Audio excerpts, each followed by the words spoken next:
بات پڑھے ہیں ہم نے، مدینہ والی سرکار نے جو پڑھائی اسباق ہیں وہ نہیں پڑھے. واللہ اگر وہ پڑھ لیں اور دل میں اتار دیں، بندے جوتیاں بھی مارے نا، آپ سر نہ اٹھائیں.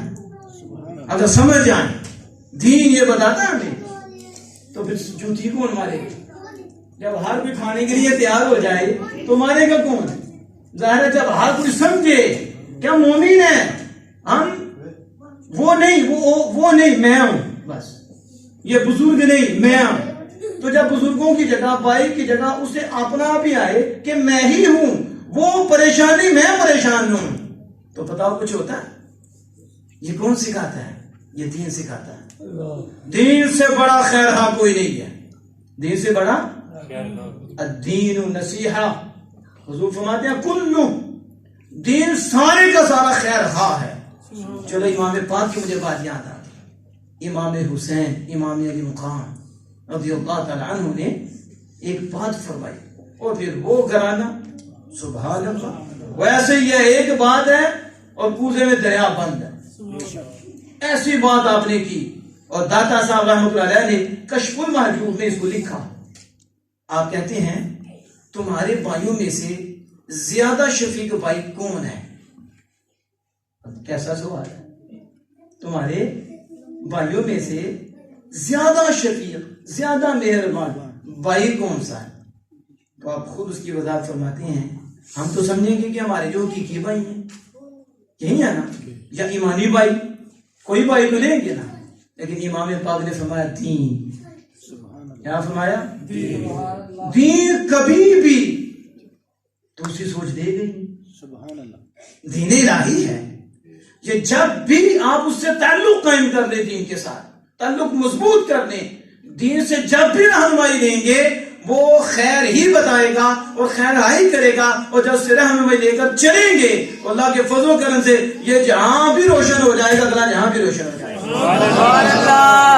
لیکن دین کے ساتھ تعلق تو ہو. اس لیے مولانا جامی فرماتا ہے تیرا بہترین دوست دین ہے، تیرا کتاب ہے، کتاب میں دین ہے. جب بھی کھولے گا اچھا ہی رہنمائی کرے گا، تمہاری بھلائی کی کرے گا. پھر جس شعبے میں بھی تم جاؤ گے، جہاں بھی جاؤ گے، جب کتاب رحمت تمہارے پاس ہوگی اور دوستی تیری دین کے ساتھ ہوگی تو پھر وہاں بھی رب کے کرم ہوں گے، وہاں بھی رب کے فضل ہوں گے. تو اب وہ صحابہ صفہ سب کچھ چھوڑ کے بیٹھے تھے. انہوں نے کہا انہیں پیچھے کر دیں. رب نے قرآن نازل فرما دیا. میں محبوب ویسے بھی وہ اللہ کا غصہ مت ہے، اللہ بے نیاز ہے، وہ سارے اس کے محتاج ہیں، وہ بے نیاز ہے. کہنا ہے ہمیں ان کی کوئی پرواہ نہیں ہے، یہ مال والے ہیں، یہ فلانے ہیں، اونچے ہیں دنیا کے اعتبار، ہمیں ان کی کوئی پرواہ نہیں. محبوب یہ جو ننگے بیٹھے ہیں جن کے کپڑے بھی پورے نہیں لیکن میری رضا کے لیے بیٹھے ہیں، یہ دن اور رات جو جہاں علم سیکھ رہے ہیں، جو عبادت کر رہے ہیں، ان کا ایک ہی مقصد ہے کہ مالک راضی ہو جائے. میں گارنٹی دے دوں محبوب دل اتنے صاف ہیں ان کے کہ ایک لمحہ بھی ایسا نہیں گزرتا جس میں کوئی اور سوچ ہو. بس ایک ہی سوچ رکھے ہوئے ہیں کہ وہ مالک راضی ہو جائے. محبوب یہ کفار جو مرضی کرتے رہیں، کہتے رہیں، میں تجھے حکم دیتا ہوں کہ تیری نگاہ ان پہ نہ پڑے، جب بھی پڑے انہی پہ پڑے. اندازہ لگاؤ نا کہ جو علم سیکھنے والے ہیں، عمل کرنے والے ہیں اور رب کی رضا کے لیے وہ اس راستے پہ چلنے والے ہیں. اللہ نے اپنے محبوب کو حکم دے دیا کہ محبوب جو بھی ہو، جہاں بھی ہو، جس جگہ پہ بھی ہو، کوئی زمانے کی قید نہیں، کوئی جگہ کی قید نہیں، کہ جس زمانے میں ہو، جس جگہ میں ہو، زمین کے اوپر ہو، زمین کے اندر ہو، جہاں بھی ہو، ریڑی لگانے والا ہو، جہاں بھی ہو، جس عہدے پہ بھی ہو غلام مصطفیٰ، علم دین حاصل کرنے والا، عمل کرنے والا، مقصود رب کی رضا ہو، کہا محبوب تیری نگاہ ان پہ ہونی چاہیے. اب آپ دیکھ رہے ہیں مال و دولت کی بات نہیں، اس کی بات ہے. اس سے آؤ. آج ہماری تبدیلی اس لیے نہیں آتی کہ ہم لوگوں کے منہ رکھنے کے لیے آ جاتے ہیں، ہم یا کچھ لذت کے لیے آ جاتے ہیں کہ ہم شعر سنیں گے، ہم وہ لب و لہجہ سنیں گے، ہم انداز دیکھیں گے، تو اسی لیے تو ہمیں نماز نصیب نہیں ہوتی. اور یاد یہ کیسے ہو سکتا ہے کہ قرآن کی مجلس ہو، ٹھیک ہے، علم کی مجلس ہو اور آپ کی رحمتیں برستی ہوں، پھر بھی نماز نصیب نہ ہو؟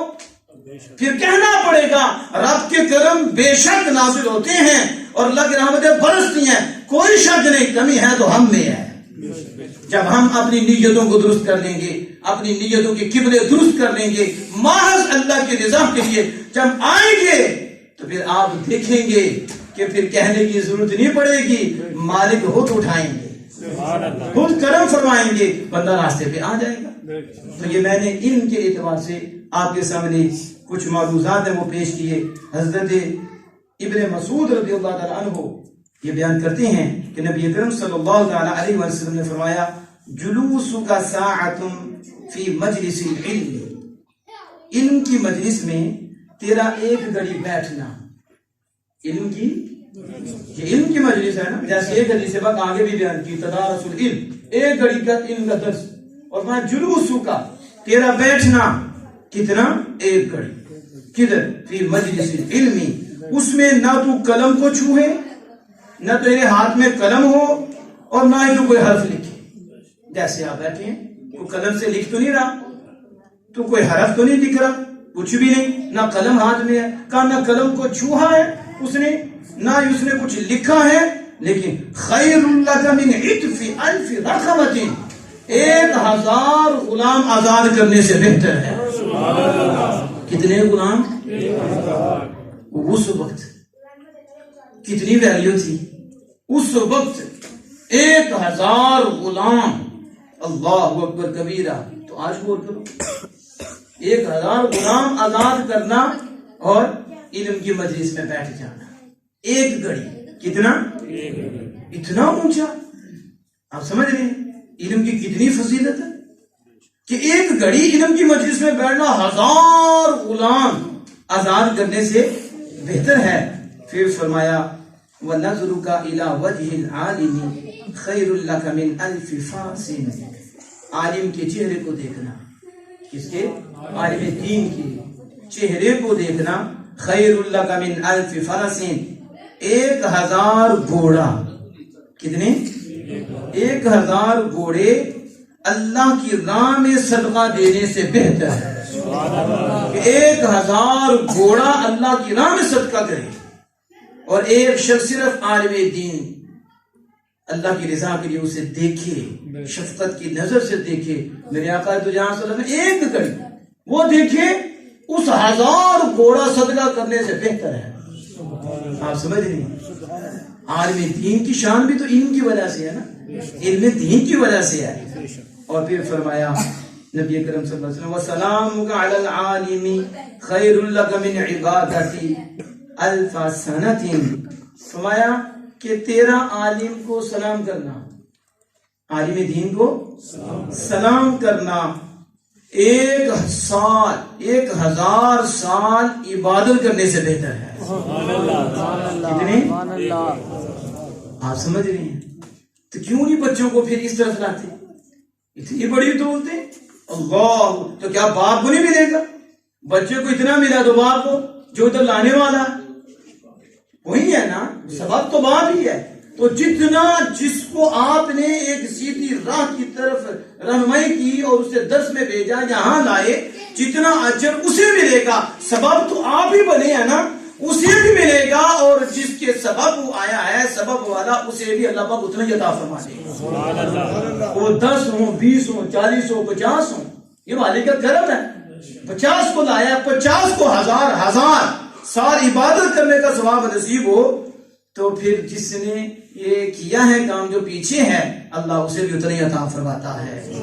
اس لیے کوشش کرو کہ بچے عالم دین بنے, اور خود بھی علم کی مجلس اختیار کرو, وہاں آؤ. اب میں مختصر سے وقت اپنے درس کی طرف جاتا ہوں. یہ تو میں نے علم کی فضیلت کے حوالے سے اور درس کی اہمیت اور فضیلت کے حوالے سے آپ کے سامنے چند احادیث مبارکہ اور قرآن پاک سے نور لے کر آپ کے سامنے رکھ دیا ہے. اللہ پاک اس کو قبول فرمائے, ہمیں اس پہ عمل کی توفیق بھی عطا فرمائے.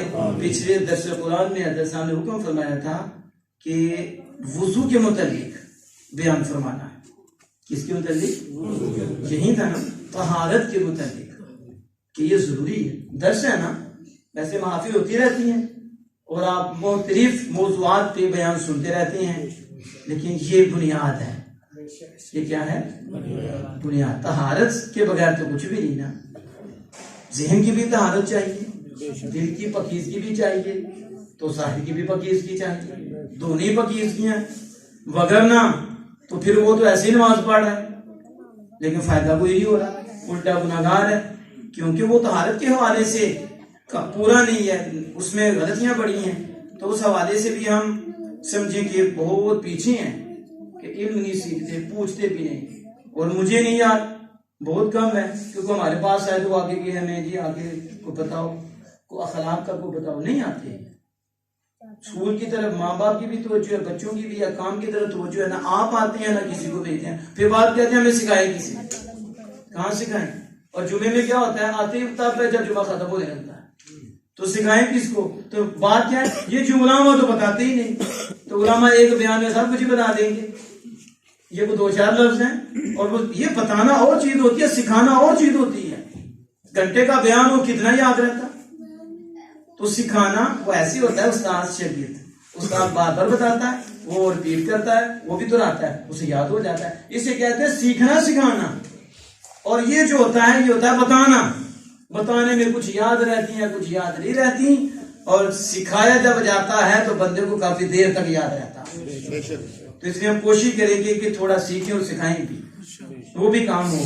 اللہ پاک نے فرمایا یا ایھا الذین آمنوا اذا قمتم الی الصلاۃ فاغسلوا وجوہکم، اے ایمان والو جب تم اذا اقمتم الی الصلاۃ، جب تم نماز کا ارادہ کرو، کس کا؟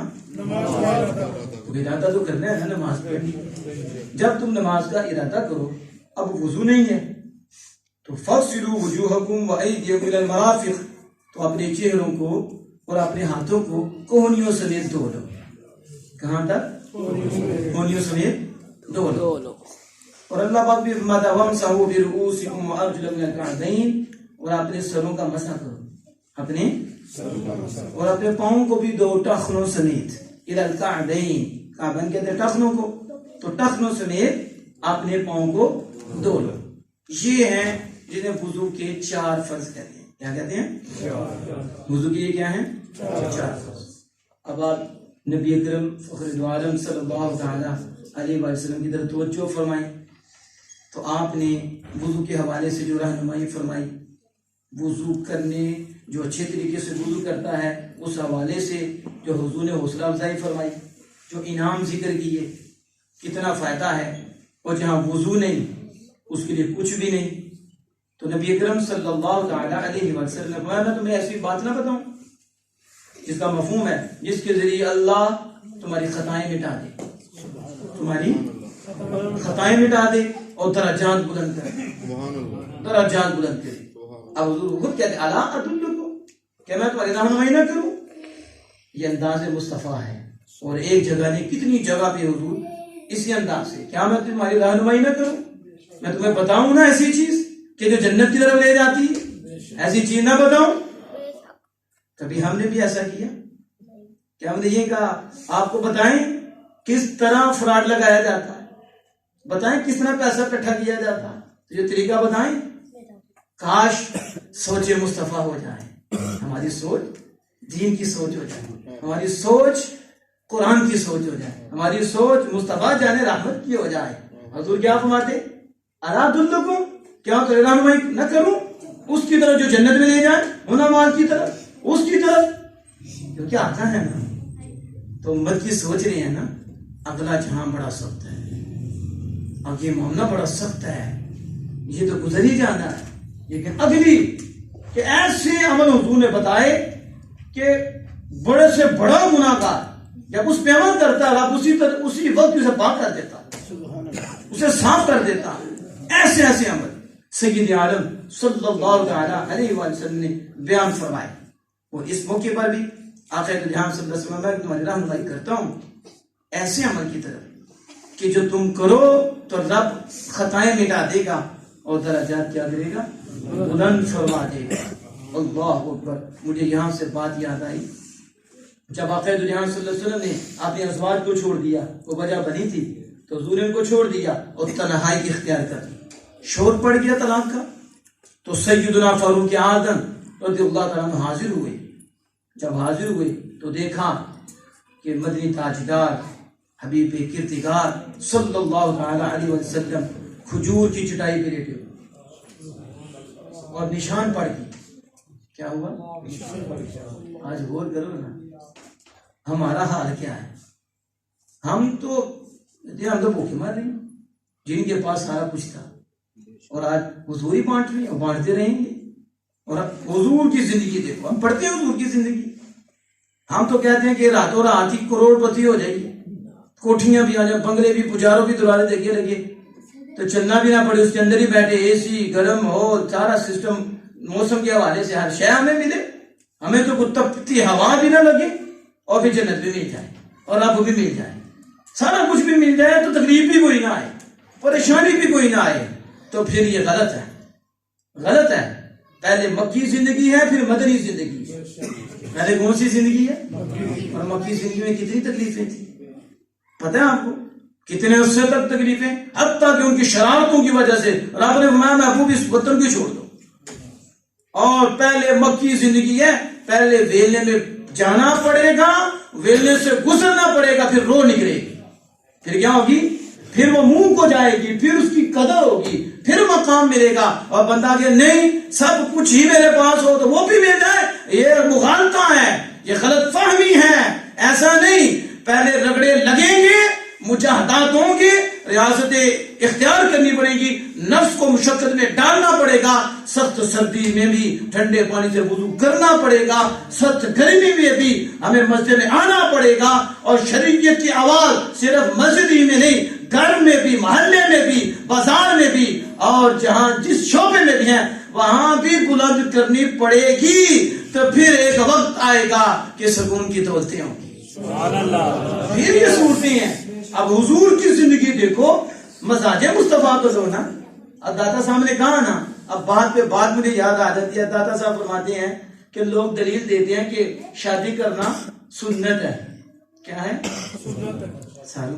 سب کو معلوم ہے نا, شادی کرنا سنت ہے. وہ الگ بات ہے کس پہ فرض ہے کس پہ واجب ہے, وہ سنت نہیں ان کے لیے, ان کے لیے فرض واجب ہے. نہ کرے تو گناہ کر بیٹھے, تو وہ گناہ سے بچتے ہیں تو یہ بھی اللہ کا فضل ہے, لیکن وہ سنت نہیں ادا کر رہے. سنت بھی صوفی ادا کرتے ہیں, ہم سنت کیا ادا کرتے ہیں, ہم تو خواہش سے بچتے ہیں کہ اس سے غلط ہو جاتا ہے, یہ حلال طریقہ, اس پہ بھی رب کا فضل ہے. لیکن سنت ادا کرنے والے اونچے لوگ ہیں. ہماری تو خواہش ہوتی ہے چائے پینے کی, دودھ پینے کی, تو ہم کہتے ہیں یہ سنت ہے. تو سنت تو یہ بھی ہے کہ حضور نے نہیں پیا, یہ بھی سنت ہے کہ نہیں. سامنے کھانا نہیں کھایا تو یہ سنت کیوں نہیں بناتے ہم. بھوکے بھی حضور نے برداشت کی ہیں, فاقے تعلیم کے لیے ہے نا, وہ سنت نہیں ہے. کتنے کتنے دن گھر میں چولہے نہیں چڑھا, یہ بھی وہ سنت ہے کہ نہیں ہے.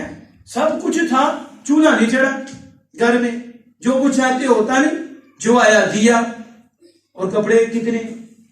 میں ایک بات کر رہا ہوں کہ ہم نے ایک دیا, اپنی خواہش کو آگے رکھا نا, جو خواہش کے مطابق ہوئی چلو لیبل سنت کا لگ گیا, تو جو خواہش کے مطابق نہ ہوئی وہ سنت بھی ہے تو ترک ہے, فرض بھی ترک ہے, واجب بھی ترک ہے, کیونکہ مزاج کے مطابق نہیں نا. تو جو مزاج کے مطابق ہوئی قبول کر لیا. میں تو کہتا ہوں ہم نماز بھی طبیعت کی پڑھتے ہیں, نماز بھی دل کیا تو پڑھ دی, دل کیا تو چھوڑ دی. تو ہم دل کی نہیں پڑھتے, ہم اشعار کے لیے پڑھتے ہیں. اس لیے دل مانے یا نہ مانے, یہ جتنا مرضی کہنے کا, تیری کیا ماننی ہے, جس کے ہیں اسی کی ماننی ہے. تو کرم ہوتے ہیں. حضور جسم پاک پہ نشان پڑ گئے, سیدنا فاروق اعظم نے جب دیکھا رو پڑے, روئے, یا رسول اللہ صلی اللہ علیہ وسلم, کیسر و کسرا دنیا کے کتے وہ محلوں میں اونچی اونچی سیج پہ, اور آپ کائنات کے مالک اللہ کے محبوب, اور آپ کھجور کی یہ چٹائی اور یہ نشانات. آپ نے کہا اے فاروق, اے عمر, انہوں نے دنیا کو پسند کیا ہے, ہم نے دنیا کے مالک کو پسند کیا ہے, ہم نے آخرت کو پسند کیا ہے. کس کو؟ آخرت کو پسند کیا ہے. ہم نے دنیا کو ترجیح نہیں دی, ہم نے آخرت کو ترجیح دی ہے. یہ فنا ہونے والی ہے اور وہ باقی رہنے والی ہے. بل تؤثرون الحیات الدنیا والآخرۃ خیر وابقا.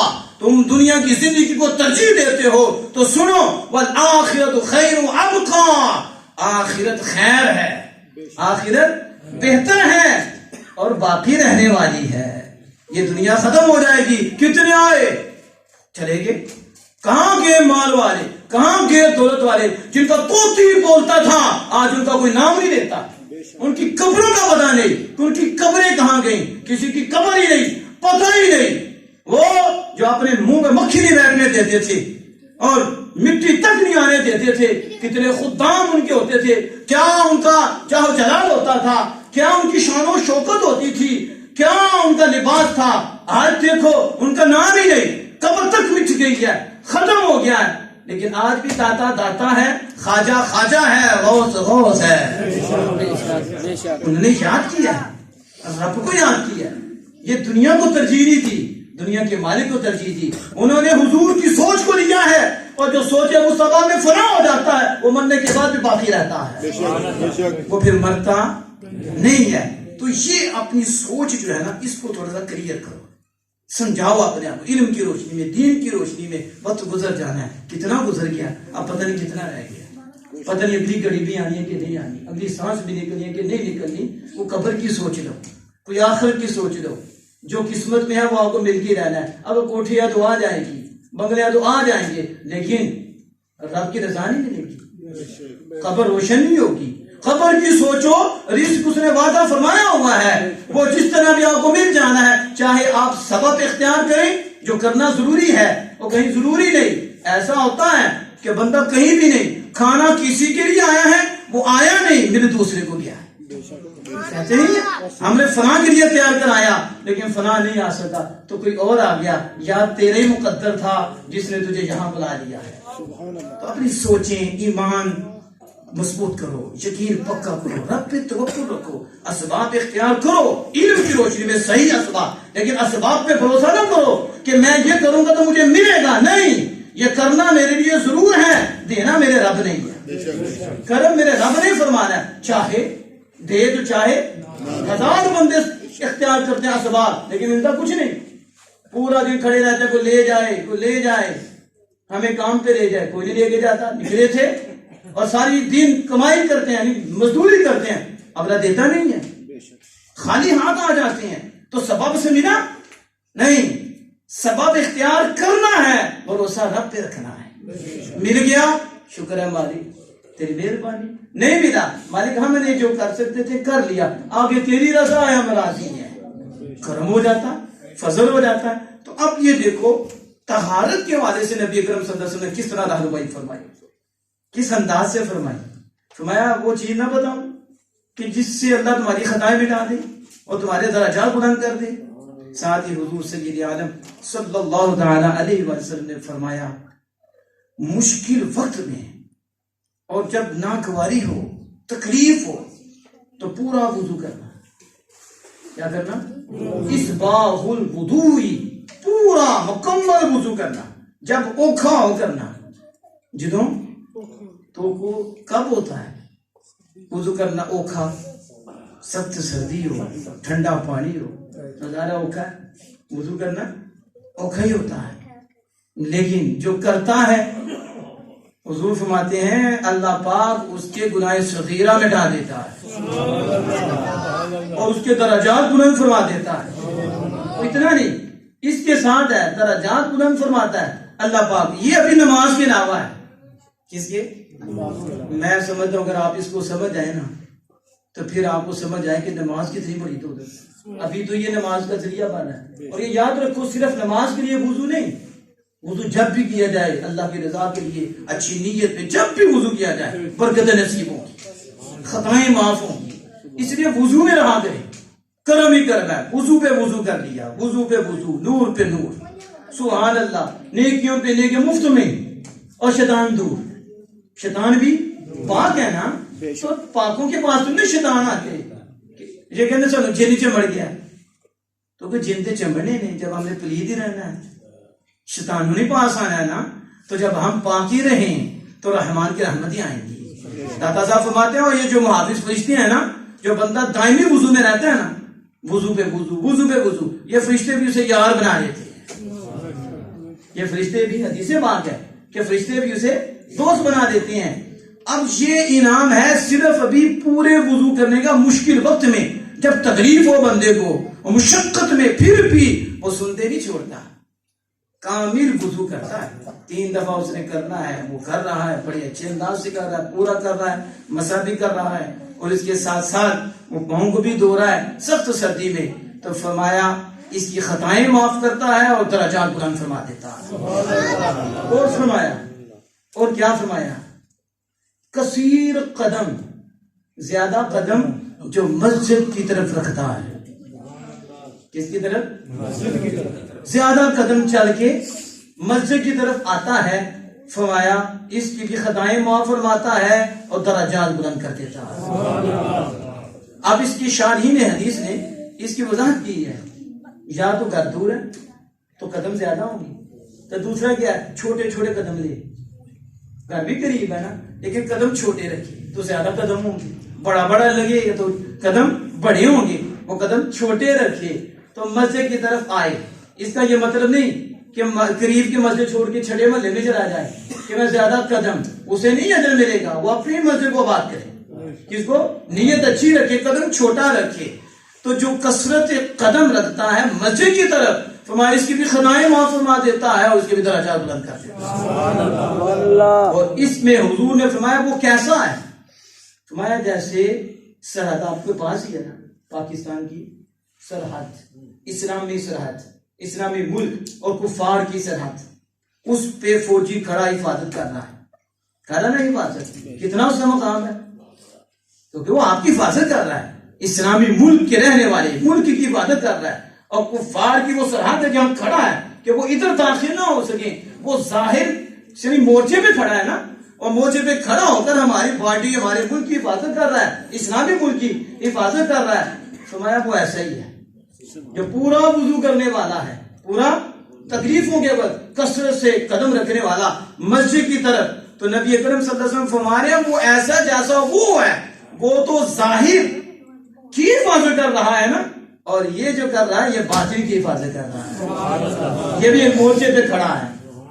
اب آپ اس طرح حدیث سے باب پڑھتے جائیں تو نبی اکرم صلی اللہ علیہ وسلم بڑی رہنمائی فرمائی، لیکن اب میں شرعی مسائل کی طرف آتا ہوں کہ یہ تو فضیلتیں بڑی ہیں، موقع ملا انشاءاللہ پھر اس کو بیان کریں گے، اور بھی بڑی احادیث ہیں۔ ایک حدیث سے باب میں کوٹ کرتا ہوں اور آپ وہ کرتے بھی ہوں گے، میں سمجھتا ہوں کہ یہ بیان کرنے سے آپ کے ایمان میں اور قوت پیدا ہو جائے گی، وہ اگر عمل کرتے ہیں تو آپ کو خوشی نصیب ہوگی، نہیں کرتے تو آپ کا دل کرے گا کہ آئندہ نہیں چھوڑیں گے، ساری زندگی تک وہ عمل کرتے رہیں گے۔ نبی اکرم صلی اللہ علیہ وسلم جس نے پورا وضو کیا، یہ یاد رکھو میں پورا کہہ رہا ہوں، پورا سمجھ لیا نا، سنتے بھی ادا کرنی ہے، اس میں مستحبات بھی آتے ہیں وہ بھی ادا کرنے ہیں اچھے طریقے سے، یہ سارا سسٹم، یہ مسے کا سسٹم، یہ کان کے مسے کا سسٹم اچھے طریقے سے، یہ والا سسٹم، یہ سارا پورا وضو جس نے کیا اچھے طریقے سے وضو کیا، تو آقا تو جہاں صلی اللہ تعالیٰ علیہ وسلم کیا فرماتے ہیں، پھر جب فارغ ہوا تو اس نے آسمان کی طرف دیکھا تو کیا پڑھا، تو دعا تو کر دیا، اشہد ان لا الہ الا اللہ وحدہ لا شریک لہ واشہد ان محمدا عبدہ ورسولہ۔ اور ایک حدیث پاک میں سورۃ قدر بھی آتی ہے، انا انزلناہ فی لیلۃ القدر، اور ایک حدیث پاک میں اللہم اجعلنی من التوابین واجعلنی من المتطہرین، اے اللہ مجھے توبہ کرنے والوں میں سے بنا دے اور جو بہت ستھرے رہنے والے ہیں ان میں شامل فرما دے، مجھے بھی وہ کر دے۔ تینوں پڑھ لیا کرو، سبحان اللہ یاد کرو حدیث پاک، جب بھی پڑھو گے نیا نور ملے گا، وہ خزانے میں تو جمع ہوگا نا ثواب، دل بھی روشن ہوگا، فرمانے مصطفیٰ نا حضور نے وضو کے بعد۔ لیکن آخر تو جہاں صلی اللہ علیہ وسلم نے کیا فرمایا، قیامت کے دن پتہ کیا ہوگا، جو ایسا کرنے والا ہے نا باقی نمازیں بھی پڑھتا ہے، فرائض بھی ادا کرتا ہے، اور ساتھ یہ وضو کے بعد پورا وضو کرنے کے بعد یہ بھی اوپر کرتا ہے اشہد ان لا الہ الا اللہ، کتنے دروازے کھلتے ہیں جنت کے؟ 8 دروازے، کتنے؟ اور اسے فرمایا جائے گا جس دروازے سے تو چاہتا ہے اسی سے داخل ہو جا۔ اے پورا وضو کرنے والے، اے میرے محبوب کے غلام، پورا وضو کرنے والے، اچھے طریقے سے وضو کرنے والے، اور اس کے بعد یہ کلمات طیبات پڑھنے والے اور یہ دعا کرنے والے، اب تورا دل جہاں چاہتا ہے، روزے کے دروازے سے داخل ہوتا ہے یہاں سے داخل ہو جا، نماز کے دروازے سے جس 8 دروازے میں سے اسے اختیار دیا جائے گا کہ جس دروازے سے تو چاہے اسی دروازے سے داخل ہو جائے. مجھے بتاؤ یہ شان کس کی ہے؟ کس کی شان ہے یہ سیدنا صدیق اکبر رضی اللہ تعالیٰ عنہ کی ہے. کس کی ہے؟ پوری امت میں یہ سیدنا صدیق اکبر رضی اللہ عنہ کی شان ہے کہ جنہیں جنت کا ہر دروازہ پکارے. پوچھا نا یا رسول اللہ آپ نے کہا جنت کے ہر دروازے. یا رسول اللہ کوئی وہ بھی ہوگا کہ جو سب سے جائے سب دروازوں سے؟ فرمایا ابو بکر وہ تو ہی ہے. اور شارحین حدیث نے کہا پھر اس کا کیا مطلب ہے؟ کہا اصل میں حضرت ابو بکر صدیق ہی ہیں کہ جو 8 دروازے سے جائیں گے، لیکن جو غلام صدیق ہوگا اسے بھی یہ شان نصیب ہوگا، لیکن اسے غلام ہونے کی وجہ سے ہوگی. اسے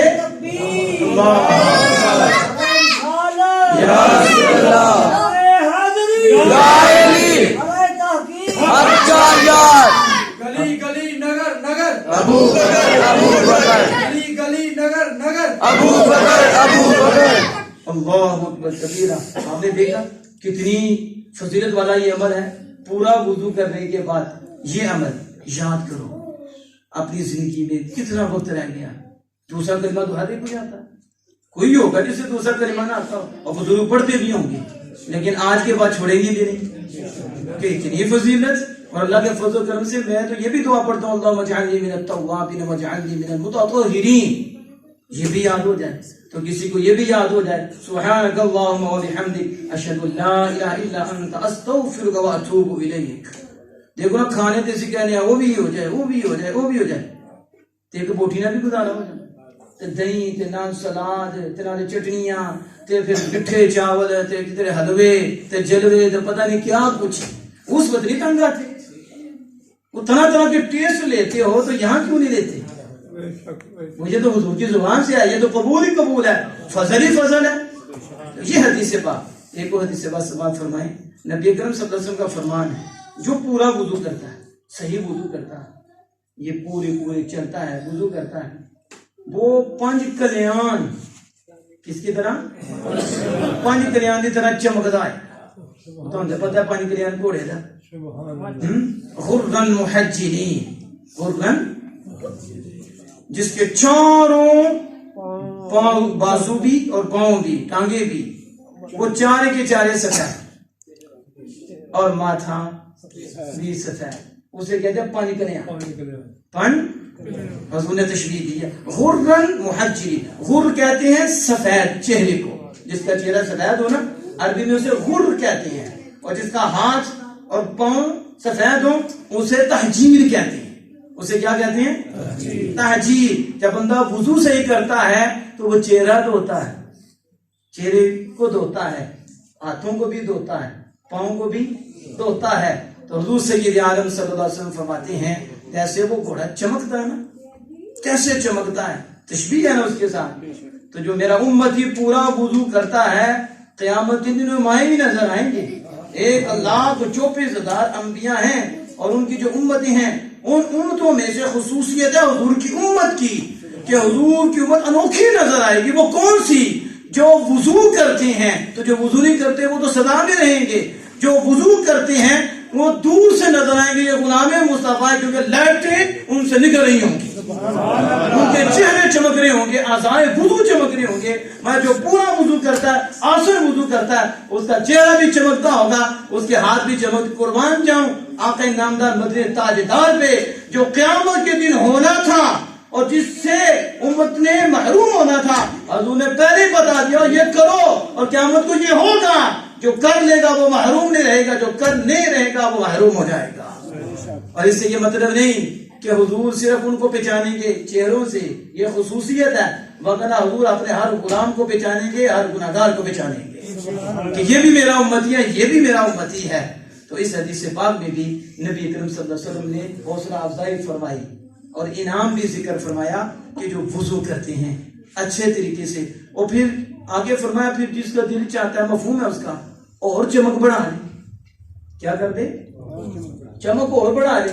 یا حضرت ابو ہریرہ ہے یا حضور صلی اللہ علیہ وسلم کا فرمان ہے. تو پتہ ہے حضرت ابو ہریرہ اوپر تک جاتے تھے ادھر تک تاکہ یہ بھی چمکے، یہ بھی چمکے. پورا تو کرے نا پہلے، پورا کر لے، اور اگر تھوڑا سا اوپر بھی چلا جائے تو سیدنا ابو ہریرہ رضی اللہ عنہ یہ کرتے تھے تاکہ قیامت کے دن ابو ہریرہ کی کونی بھی چمکے، اس کو اوپر والا حصہ بھی چمکے۔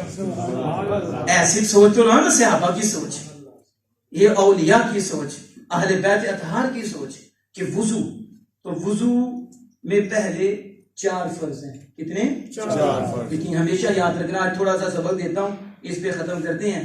سب سے پہلے نیت کرنی ہے۔ کیا کرنی ہے؟ پہلے نیت، یہ نہیں بولنا۔ غسل کرنا بھی ہو، جو بھی غسل ہو، نیت کرنی ہے۔ کیا کرنی ہے؟ نیت۔ وضو بھی کرنا ہے تو اسی نیت پہ آپ کو سب کچھ ملنا ہے۔ تو یہ نیت نہ کی تو پھر کچھ بھی نہیں، صرف پاک ہو جاؤ گی۔ کیا ہو جاؤ گے؟ لیکن ثواب نہیں ملے گا، انعام نہیں ملیں گے۔ صرف پاکیزگی ہوگی جس سے نماز ادا کر سکتا ہے، نماز بس پاک ہو گیا لیکن وہ ثواب سے محروم رہا، انعام سے۔ تو سب سے پہلے اپنا مائنڈ ٹھیک کریں، کیوں کر رہے ہیں، کیوں کرنے لگے ہیں؟ تو بے وضوئی دور کرنے کے لیے۔ کیا کرنے کے لیے وضو کر رہا ہوں؟ بس ذہن میں یہ رکھنا ہے کہ میں پاک ہونے کے لیے وضو کرنے لگا۔ کس کے لیے؟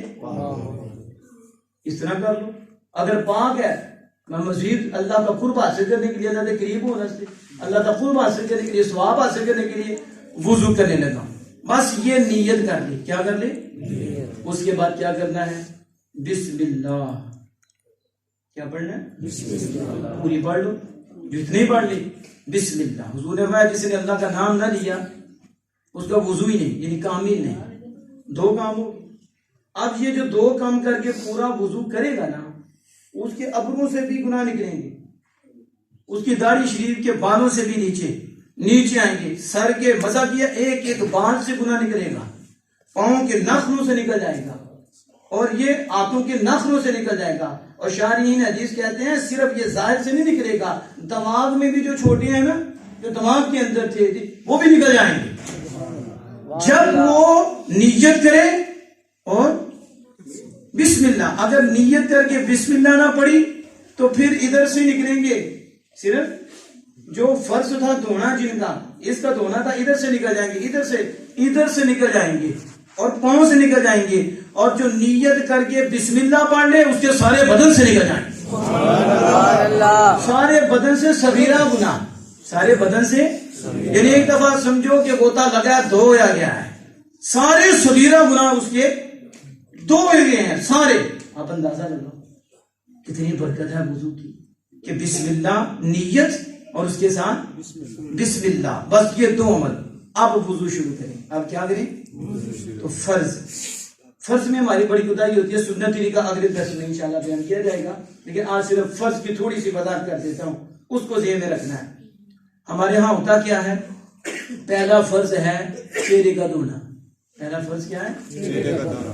اور یہ دیکھو آپ تو سمجھتے ہیں یہ جو بال جمنے کی جگہ ہے، ادھر سے بال شروع ہوتے ہیں نا، لیکن کسی کے اڑ بھی گئے ہوتے ہیں تو وہ نہیں شمار ہوں گے، جگہ یہی ہے، جگہ اس کے اوپر نہیں، وہ تو سر ہے، سر پہ تو جانا نہیں، یہاں سے لے کر یہ ٹھوڑی، یہ ٹھوڑی کہنے ہیں، بس یہ بات سمجھتے ہیں۔ یہ نیچے بھی، یہ تو چہرہ ہے ہی نہیں، صرف یہ اوپر ہڈی جبڑا جس کے اوپر دانت بھی کھڑے ہوتے ہیں یہ، اور اس کے نیچے بھی جو جگہ نا خالی، یہ بھی چہرے میں کوئی نہیں، چہرے میں یہ اور یہ چہرے میں آتا ہے، سمجھ آ گئی؟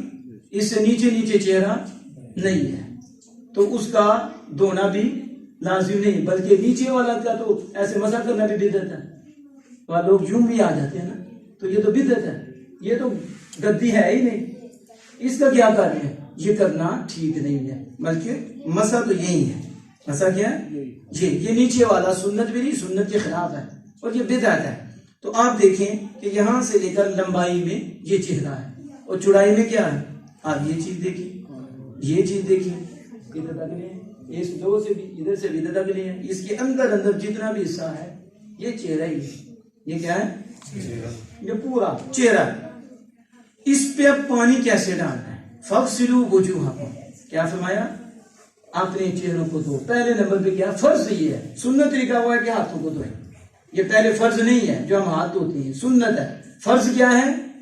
چہرہ دھونا۔ فَاغْسِلُوا وُجُوهَكُمْ، اپنے چہروں کو دھو۔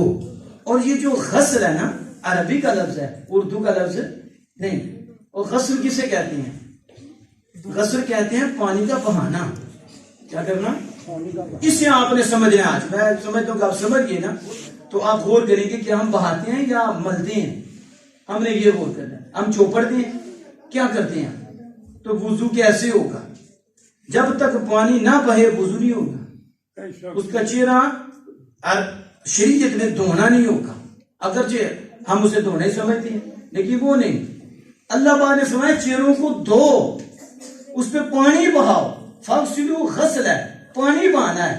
اور مسا ملنا, تر کرنا. یہ مسا چھونا, پانی بہانا. اس کا طریقہ کیا تھا؟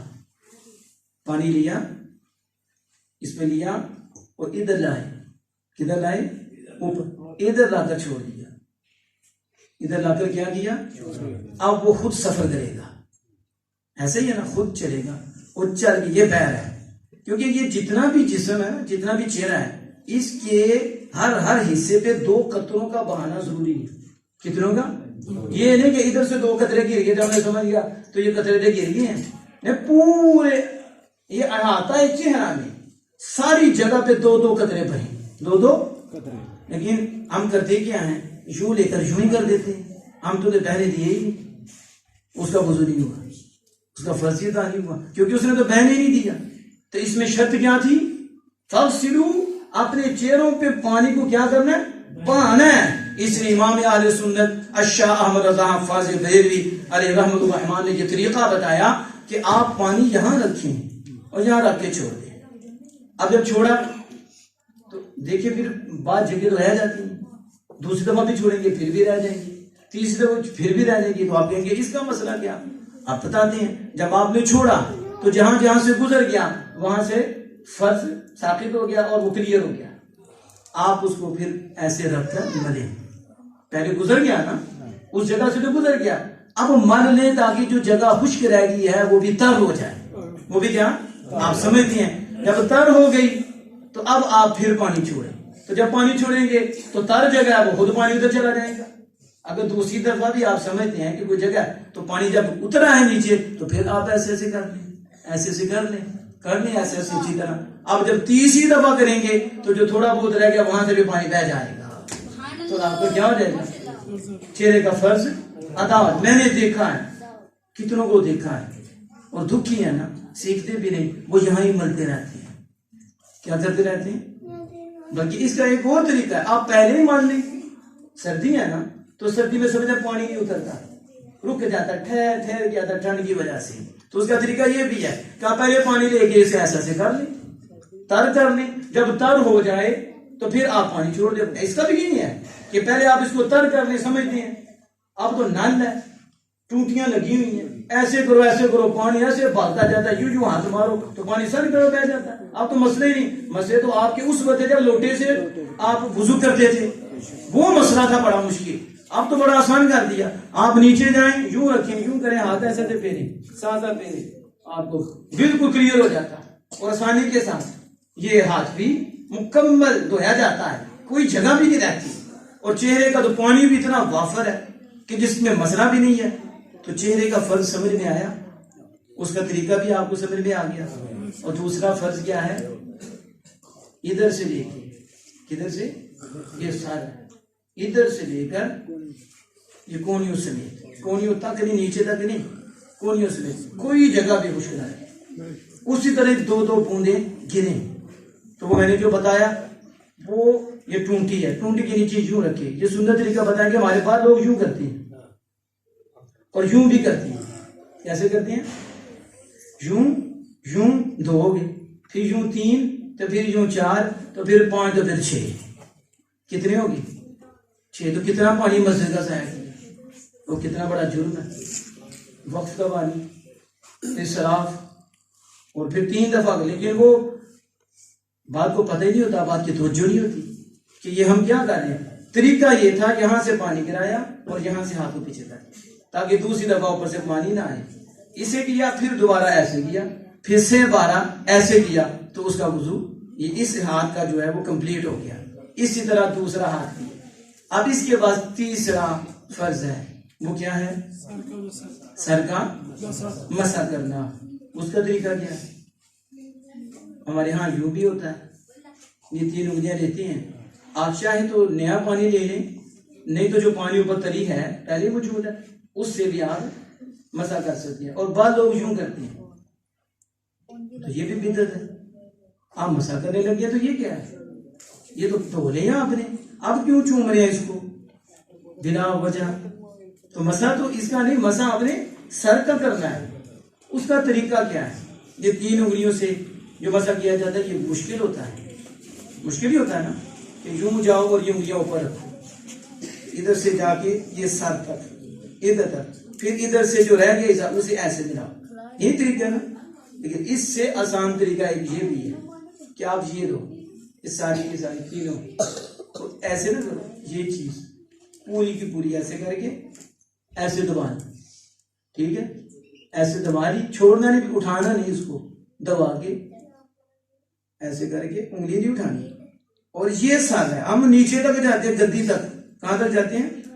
گدی تک. وہ گدی سر تو نہیں نا, اس کا الگ مسئلہ ہے. سر کی یہ دیکھیں نا بیچ میں سوراخ ہوتا ہے, یہ کسے کہتے ہیں؟ کھڈا. نیچے سے ادھر ختم ہو گیا, یہ سر کا حصہ ہے. بس ادھر تک کرو اور مسح ہو گیا. آسان ہے مشکل؟ یہ تو عورتوں کے لیے بھی آسان ہے, یہ بندوں کے لیے بھی آسان ہے کہ 3 ادھر سے لے کے جائیں گے, پھر ایسے احتیاط کریں گے, پھر یوں کریں گے, پھر لگ گئی, پھر یہ اس کا نہیں ہونا, یہ تو استعمال ہو گیا ہے.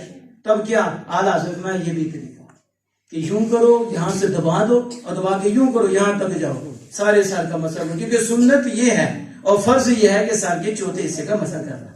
سر کے مثلا اتنی مقدار آپ پانی لگے, آپ ایسے لگائیں, فرض ادا ہو گیا. یہ فرض ادا ہو گیا ہے. باقی ہے سنت, وہ ہے پورے سر کو ڈانپ لینا اور پورے سر کا مسح کرنا. چوتھا فرض ہے پاؤں کو دھونا. کس کو؟ وہ اس کا طریقہ کیا ہے؟ اس میں بھی لوگ ٹہنے سے شروع کر دیتے ہیں, اوپر سے پانی گراتے ہیں. اس کا بھی پاؤں کی انگلیوں سے اوپر, کسے؟ اوپر سے پانی نیچے آئے, سب پانی تیز ہوتا ہے, آپ ہاتھ مارتے جائیں اور ٹاخنے سے اوپر تک. کہاں تک؟ ٹاخنے سے اوپر تک. جب اتنی احتیاط سے آپ نے وضو کر لیا تو وضو آسن ہو گیا. وضو کیا ہو گیا؟ تو بس نیکیوں کا سلسلہ جاری. نیکیوں کا وہ تو جو درجے بلند ہوئے, جب پھر قدم نماز کے لیے اٹھائے گا تو اور برکتیں آ جائیں گی اور کرم آ جائے گا. اسی لیے حدیث سے بات میں آتا ہے کہ نبی کرم صلی اللہ علیہ وسلم نماز پڑھا رہے تھے تو قرآن پاک میں آپ کو مشابہ لگا, اور سنن نسائی میں شاید یہ حدیث موجود ہے, مشابہ لگا حضور کو. قرآن پڑھے تھے تو آپ نے فرمایا کیا حال ہوگا ان کا جو وضو بھی اچھی طرح نہیں کرتے. بعد میں حضور نے کیا فرمایا؟ ان کا کیا حال ہے جو وضو اچھی طرح نہیں کرتے. اس میں شارح حدیث نے کہا ہے کہ جو نمازی وضو اچھی طرح نہیں کرتے ان کا پھر اثر امام پہ پڑتا ہے, اس کا بھی اثر یہ ہے. یا پھر دوسری ہے کہ پیچھے بدعتی کھڑا ہو. اس کی 2 تشریحیں کی ہیں. ایک تشریح یہ کی ہے یا تو پیچھے وضو انکمپلیٹ تھا, یعنی مستحبات نہیں ادا کیے, فرض تو ادا کیے, تو وہ جو ناقص وضو تھا اس کا بھی اثر پڑتا ہے, وہ صحبت بھی اثر کرتی ہے. یا کہا کہ پیچھے تھے منافق بدعتی لوگ, تو جو بدعتی ہوتا ہے اس کی صحبت بھی اثر کرتی ہے. اس کی آپ اندازہ لگاؤ, حضور ہیں اور پیچھے تو اثر آ رہا ہے, تو پھر ہمارا کیا بنے گا؟ آج ہم امام پہ بھی ٹانگ اٹھا لیتے ہیں نا, امام پہ. کبھی خود بھی غور کیا کہ ہمارے اندر بھی کوئی مسئلے ہیں ہمارے وضو میں بھی حضور کے اس فرمان کے مطابق. تو جب وضو کمپلیٹ ہو نا, صحیح کمپلیٹ ہو نا وضو, تو امام کا ذہن اور روشن ہو جاتا ہے. امام کا ذہن اور روشن ہوگا, برکتیں ہو رہیں گی نا, رحمتیں اور ہو جائیں گی. تو اس لیے حضرات محترم آج مختصر سے وقت میں وضو کے 4 فرض ہی بیان کیے گئے. کتنے؟ اور 4 فرض کی تھوڑی سی وضاحت کی گئی. کتنی؟ تھوڑی سی وضاحت کی گئی. انشاءاللہ تعالی جب اگلا درس آئے گا اس میں ہم استنجا کے حوالے سے بھی بات کریں گے, اور اس میں استبراء کے حوالے سے بھی بات کریں گے کہ کس طرح کپڑے ناپاک ہو جاتے ہیں. استنجا کرنے کے بعد ہمیں پتہ ہی نہیں چلتا, پھر وہ پلید ہی رہتا ہے, وہ مسائل پڑے رہتے ہیں, ذہن بھی پریشان رہتا ہے. پھر کیا طریقہ ہے استنجا کرنے کا, سنت طریقہ, یہ بھی علمی ہے. ہمارے ہاں ہماری بچیوں کو بھی نہیں پتا, ہمارے بچوں کو بھی نہیں پتا, کیونکہ انہوں نے سیکھا ہی نہیں. یا جو بیٹھا عالم دین کے پاس وہ سکھائے گا. اسی وجہ سے بواسیر بھی ہوتی ہے. اسی وجہ سے اللہ کی لعنتیں بھی برستی ہیں. وہ کیوں؟ انہیں پتہ ہی نہیں. اس بچی کو نہیں پتا, اس بچے کو نہیں پتا کہ ہم نے استنجا کیسے کرنا ہے, اس کا طریقہ کیا. اور حضور سید عالم صلی اللہ علیہ وسلم نے استنجا بھی سکھایا. ہر ایک شے بتائی ہے نا جس سے خیر ہو, جس سے پاکیزگی حاصل ہو, جس پہ رب کی رحمتیں نازل ہو, رب کا فضل نازل ہو. تو اس لیے اگر آپ ساتھ دیں گے, جس طرح ماشاءاللہ آج آپ آئے ہیں, بڑی محبت کے ساتھ آئے ہیں, بڑے پیار کے ساتھ آئے ہیں. امید کرتا ہوں اگلے درس قرآن میں اور زیادہ آئیں گے. آپ لے کر آئیں, ایک کو بھی مسئلہ ایک نے بھی سیکھ لیا نا, اس پہ عمل کر دیا نا, تو سمجھو آپ کے لیے برکتوں اور رحمتوں کا سلسلہ جاری ہو گیا, شروع ہو گیا. جب تک وہ عمل کرتا رہے گا, آپ چاہے لیٹے ہیں چاہے سوئے ہیں کہیں بھی گئے ہیں, آپ کے نامہ اعمال میں نیکیاں لکھی جاتی رہیں گی. تو اللہ پاک دعا ہے کہ اپنے محبوب کریم صلی اللہ تعالی علیہ وسلم کے صدقہ سے ہم سب کو قرآن فہمی نصیب فرمائے اور احکام شریعت کو سمجھ کر اس پہ ہمیں عمل کرنے کی توفیق عطا فرمائے. الحمدللہ رب العالمین.